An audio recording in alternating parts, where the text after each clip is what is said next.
Assalamualaikum warahmatullahi wabarakatuh. Salam sejahtera untuk sahabat Tira semuanya. Apa kabar? Mudah-mudahan dalam keadaan sehat walafiat dan tentunya dalam lindungan Allah Subhanahu wa taala. Bertemu lagi dengan saya Albi dalam Bincang Sehat bersama Rumah Sakit Lira Medica, dan kali ini kita akan sama-sama membahas seputar nyeri lutut yang sering terjadi khususnya pada masyarakat di Indonesia, bersama dengan Dr. Kevin Vinarto selaku dokter umum Rumah Sakit Lira Medica yang sudah hadir pada siang hari ini. Selamat siang Dokter Kevin, apa kabar? Baik. Sehat ya dok ya? Sehat. Dok, kita hari ini akan membahas tentang mengupas tuntas apa yang sebenarnya menjadi dampak ataupun gejala dari nyeri lutut sendiri dok ya gitu. Dan memang kalaupun kita tahu nih dok, sebenarnya yang bisa menyebabkan seseorang dari nyeri lutut itu apa sih dok? Sebenarnya penyebabnya juga banyak ya. Pertama dari pola hidupnya sendiri. Kalau misalnya kita makan makanan sembarangan, apalagi makanan yang berlemak, mengandung banyak asam urat, itu juga bisa menyebabkan nyeri. Lalu yang kedua juga ada karena cedera atau trauma. Jadi kegiatan kita sehari-hari karena posisi yang tidak benar saat mengangkat barang. Lalu terus yang paling utama karena di Indonesia sangat banyak lalu lintas, kecelakaan lalu lintas itu paling sering juga. Atau jatuh dari motor. Tabrakan gitu, jadi terkena lutut. Lalu yang paling sering terjadi di orang tua ini yang biasa karena penyakit degeneratif atau namanya penyakit yang disebabkan oleh memang usia. Jadinya fungsi dari lutut itu sendiri menurun karena dari lutut itu ada seperti pelumas. Jadinya kayak seperti di mobil, kita untuk bekerja memerlukan pelumas atau oli untuk bekerja agar mesin itu smooth kalau misalnya bergerak. Jadinya tidak ada gesekan. Nah, pada orang tua sendiri, biasanya cairan sendi itu cenderung berkurang atau kering. Nah, itu yang menyebabkan gesekan-gesekan, jadi terutama pada orang tua yang sering naik tangga atau gaya hidupnya memang aktif, biasa resikonya lebih tinggi juga. Gitu. Jadi memang kalau misalkan bisa digarisbawahi, pola hidup ya dok ya, terus juga ada kayak semacam trauma, misalnya kayak kecelakaan motor ataupun apa gitu ya dok ya, dan memang tadi juga sempat dibahas tentang mungkin usia ya dok ya, usia rentan orang tua tuh lebih rentan gitu ya dok untuk nyeri lutut dok ya. Iya, apalagi yang terutama yang memang aktif ya hidupnya, sering mondar-mandir, naik turun tangga. Dan satu lagi saya lupa ada penyebabnya juga autoimun biasanya atau penyakit bawaan. Jadinya pada penyakit tertentu seperti rematik yang biasa orang tahu, rematik itu biasanya dari autoimun sendiri. Jadi dari imun kita menyerang ke sendi-sendi itu sendiri. Jadi menyebabkan pembengkakan dan nyeri.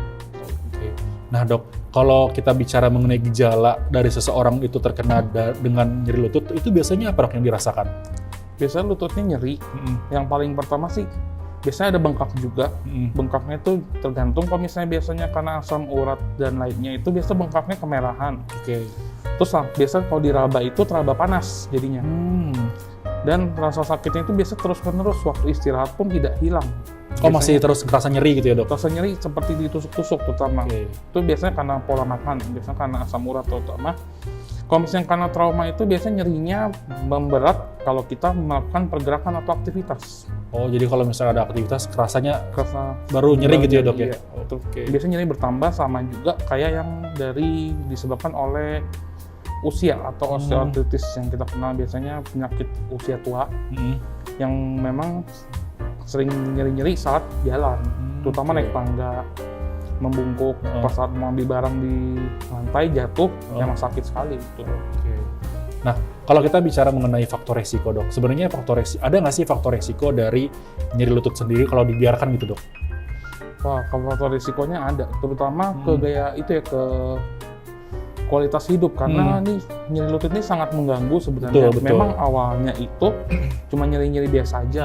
Nanti diabaikan misalnya, tidak usah, nggak usah diobatin, minum obatnya sendiri sembuh-sembuh. Tapi kan sebenarnya obat yang diminum itu hanya bertujuan untuk mengurangi rasa nyeri. Betul, bukan mengobati ya dok ya, hanya mengurangi saja. Jadi kita harus mencari sebenarnya penyebabnya itu di bagian mana. Karena nyeri lutut kan tadi banyak sebabnya. Jadi kalau misalnya dibiarkan saja, nanti kalau terutama yang usia tua ya nanti lama-lama terjadi gesekan, lututnya terkikis. Nah, kalau terkikis itu nanti nyeri, lama-lama kaku, tidak bisa digerakkan. Nah, dok, kalau misalkan nyeri lutut sendiri kambuh nih dok, di rumah lah kita bisa katakan. Nah, sebenarnya hal yang pertama harus dilakukan itu biasanya apa dok? Bila di rumah kita bisa pakai obat-obatan, sebenarnya obat-obatan buat pengurang nyeri dulu yang bisa dibeli bebas seperti di paracetamol itu yang ringan. Tapi itu hanya mengobati gejalanya aja. Betul. Tapi kan sebenarnya penyebab utamanya belum disingkirkan, belum bisa hilang. Lalu selain obat-obatan kita bisa pakai kompres dingin, pakai es. Jadi bukan kompres panas ya. Kompres dingin itu bisa mengurangi nyeri dan mengurangi pembengkakan. Yang menyebabkan pembuluh darah menyempit, jadi sehingga aliran darah berkurang dan lebih nyaman gitu. Berarti di kompresnya bukan pakai air panas atau hangat ya, pakai air dingin gitu ya? Pakai air dingin, lalu biasanya kakinya dikasih bantal, disanggak, 1 atau 2 bantal, jadi harus lebih tinggi dari posisi dari badan kita. Gitu. Jadi memang kalau misalkan udah kerasa nyeri gitu ya dok ya, mungkin pertolongan pertama ya dikompres dengan air dingin kayak gitu ya. Oke. Nah dok, kita bicara mengenai pencegahan nih, agar terhindar dari nyeri lutut itu ada nggak tips-tipsnya dok, agar terhindar? Tipsnya sebenarnya ya itu sih, pola hidup, makanan. Pola hidup, Biasanya pola hidup dan makanan. Kalau misalnya penyakit degeneratif memang susah dicegah ya. Cuma bisa dicegah sih dengan vitamin seperti kalsium, vitamin D. Dari matahari sebenarnya bagus, jemur-jemur tuh buat tulang bagus. Susu, minum susu bisa memperlambat juga. Selain mencegah nyeri itu juga jadi mencegah tulang keropos. Lalu juga aktivitas posisinya yang benar, terutama saat mengangkat barang. Jadi kalau mengangkat barang itu kita tidak boleh langsung diangkat gitu ya dok? Diangkat gitu, jadi kita harus jongkok dulu, baru diangkat. Nggak boleh langsung bungkuk ngangkat.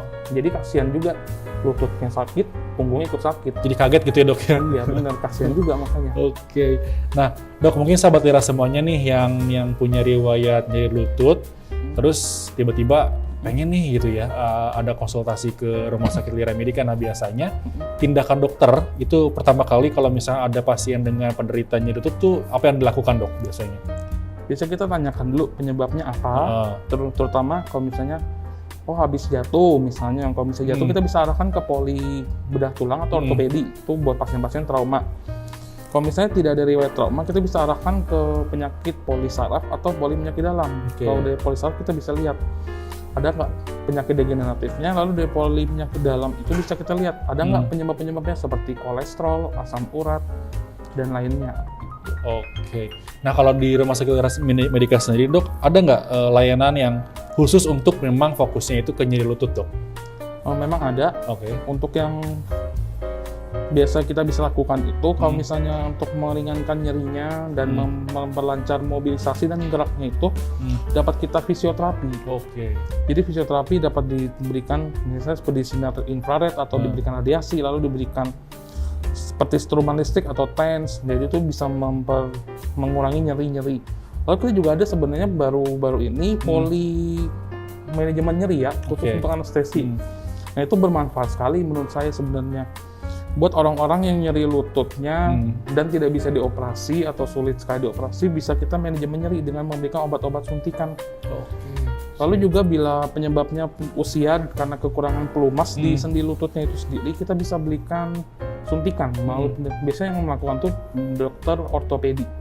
Dia memberikan suntikan berupa cairan sendi pengganti sebagai pelumas di sela-sela lutut gitu. Siap. Berarti memang lengkap juga dok di Rumah Sakit Lira Medica. Dr. Kevin, terima kasih atas waktunya sudah mampir ke Bincang Sehat Rumah Sakit Lira Medica. Terakhir dok, closing statement ataupun kesimpulan tema pada siang hari ini dok kepada sahabat Lira semuanya, silakan. Ya kesimpulannya sih kalau misalnya menurut saya penyakit nyeri lutut itu memang sering banget terjadi pada orang Indonesia. Karena orang Indonesia kan selain juga pekerjaannya macam-macam, mobilitasnya tinggi, aktivitasnya juga tinggi, dan kadang juga pola makannya kurang bagus. Jadinya penyebab nyeri lutut itu dicari. Jangan cuma karena minum obat nyerinya hilang, nanti keburu parah, datang udah terlanjur tidak bisa diapa-apain.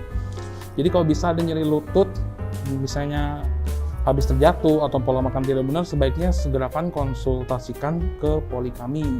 Jadi bisa dicari penyebabnya dan ditangani dengan cepat begitu. Dr. Kevin, sekali lagi terima kasih sudah mampir di Bincang Sehat Rumah Sakit Lira Medica. Nanti mungkin kita ketemu lagi dok ya di sesi selanjutnya.